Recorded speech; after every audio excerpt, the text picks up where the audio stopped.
It might come as no surprise that cargo hauling is one of my favourite game loops in Star Citizen. True, the pool of commodities currently available is so limited that stock levels are often depleted for the real margin-making goods. Not to mention, whenever some YouTuber releases a video on what the hot ticket is, competition seems to climb.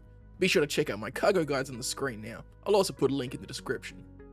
And so you'll understand my excitement with the proposed Cargo Refactor. Though being brought to us piecemeal, it is very much at the forefront of my merchant brain. With 3.18 slated to bring us itemized cargo with an iteration of what is planned to be the expanding of the cargo buying and loading, as well as selling and unloading, the process is set to become just that little step closer to realism. You know, in a world where we don't have cargo wizards blinking stock into our holds.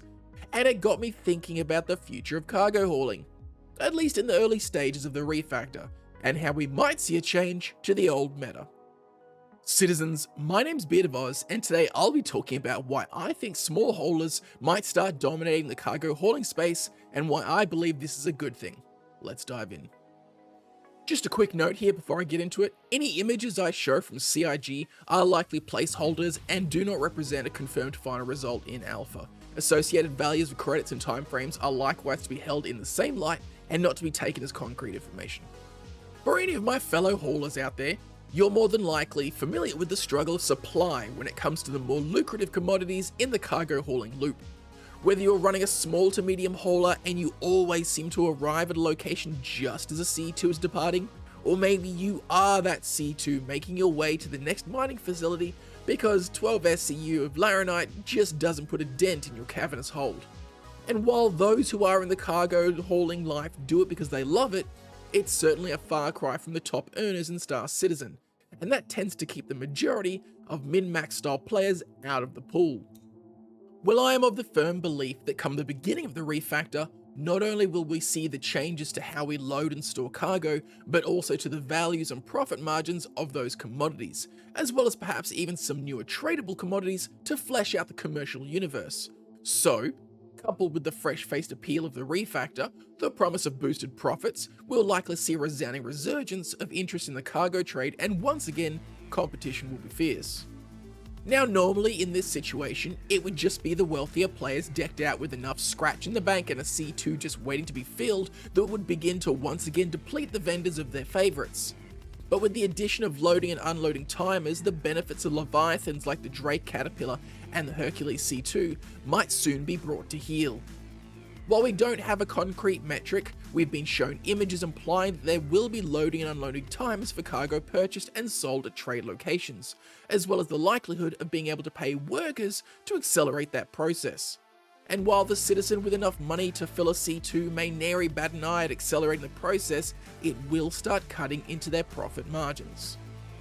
And while waiting a few extra minutes instead of paying the workers might be the preferable option, perhaps even allowing the citizen a chance to use the facilities in the real world, perhaps acquire themselves a tasty beverage from the fridge, it does essentially take them out of the cargo hauling game for that amount of time. And presumably, hauling in such a large vessel, it would be the citizen's intent to acquire as much of those commodities as possible, and so the timer grows, effectively making them a giant hourglass filling with sand.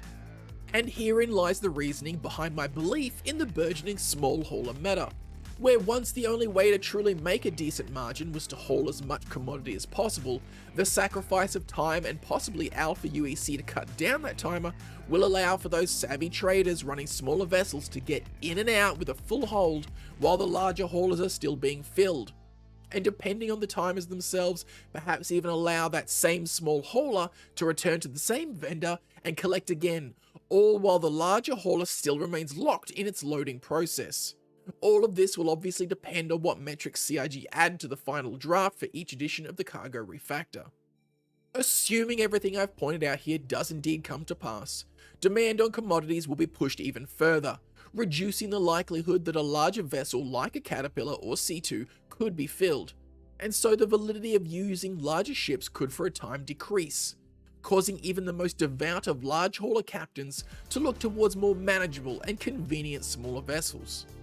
3.18 also stands to give us movable cargo, allowing us to claim crates from derelicts and wrecks, and much to the excitement of the unlawful citizens, the spoils of player-on-player piracy. This will open a whole new level of risk for the cargo hauling profession, because now it won't just be the joy of the kill for players being the reward for PvP violence, but also the monetary gain as well. And should piracy reach a new height of popularity, the gamble on ferrying larger quantities of valuable cargo may well prove too high a risk, with some opting for a smaller, more manageable outlaying with the lighter haulers. As I said though, this is all just a theory. What are your thoughts? Do you think I'm off my rocker and large haulers will still be the only way to make a living in commodity trading? Will you be diving into cargo when the refactor starts taking effect? What cargo hauler will you be flying? Or will you be a pirate, lurking on the edges waiting for a fat payday? I'd love to hear from you in the comments section below. If you've enjoyed the video, hit that like button, and if you haven't already, consider subscribing. Be sure to check out another one of my videos here, and I will catch you all in the verse next time.